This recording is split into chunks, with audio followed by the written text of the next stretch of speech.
Hi అండి, welcome to our channel. ఈరోజు recipe వచ్చేసి స్వీట్ కార్న్ పకోడా. టేస్ట్ అయితే మాత్రం చాలా బాగుంటాయి ఫ్రెండ్స్. మీరు ఒక్కసారి ట్రై చేయండి. తయారీ విధానం చూద్దాం రండి. ముందుగా స్వీట్ కార్న్ తీసుకోవాలి. నేనైతే ఇక్కడ 3 స్వీట్ కార్న్ తీసుకున్నాను. తీసుకున్న తరువాత నేను వీడియోలో చూపిస్తున్న విధంగా స్వీట్ కార్న్ని గింజల్ని సపరేట్ చేసుకోవాలి.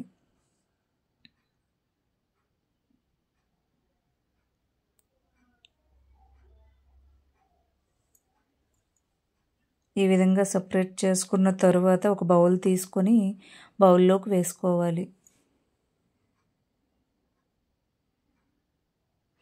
తర్వాత వచ్చేసి అల్లం, వెల్లుల్లి, పచ్చిమిరపకాయల్ని కచ్చాపచ్చాగా దంచుకొని అందులో వేసుకోవాలి.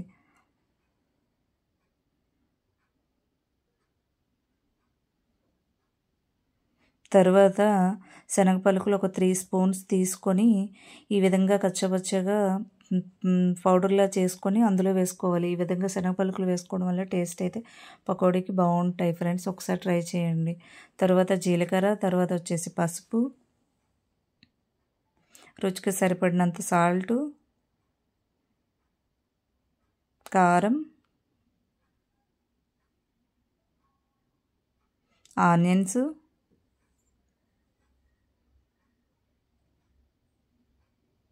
కొత్తిమీర,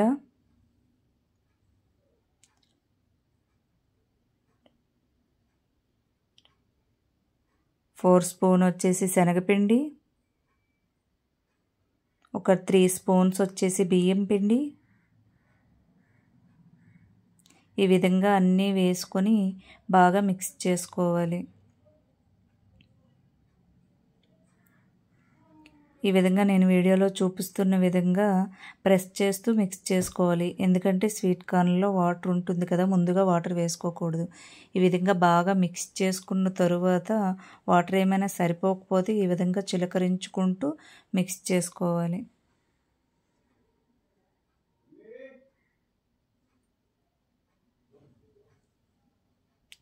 ఇగోండి, నేను వీడియోలో చూపిస్తున్న విధంగా ఈ విధంగా మిక్స్ చేసుకోవాలి. తరువాత డీప్ ఫ్రైకి ఆయిల్ పెట్టుకోవాలి. ఈ విధంగా ఆయిల్ హీట్ అయిన తర్వాత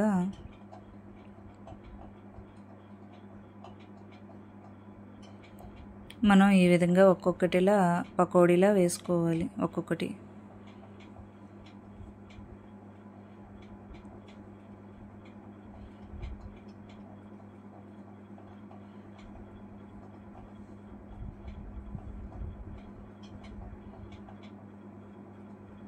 ఈ విధంగా ఒక్కసారి మీరు ట్రై చేయండి ఫ్రెండ్. టేస్ట్ అయితే చాలా చాలా బాగుంటాయి.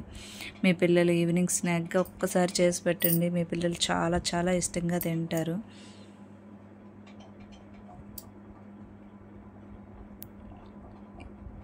ఈ విధంగా వేసుకున్న వెంటనే కలుపుకూడదు. కొంచెంసేపు అయిన తర్వాత ఈ విధంగా ఒక వైపు ఫ్రై అయిన తర్వాత ఇంకొక వైపు ఫ్రై చేసుకోవాలి. ఫైనలీ తయారైపోయి స్వీట్ కార్న్ పకోడా.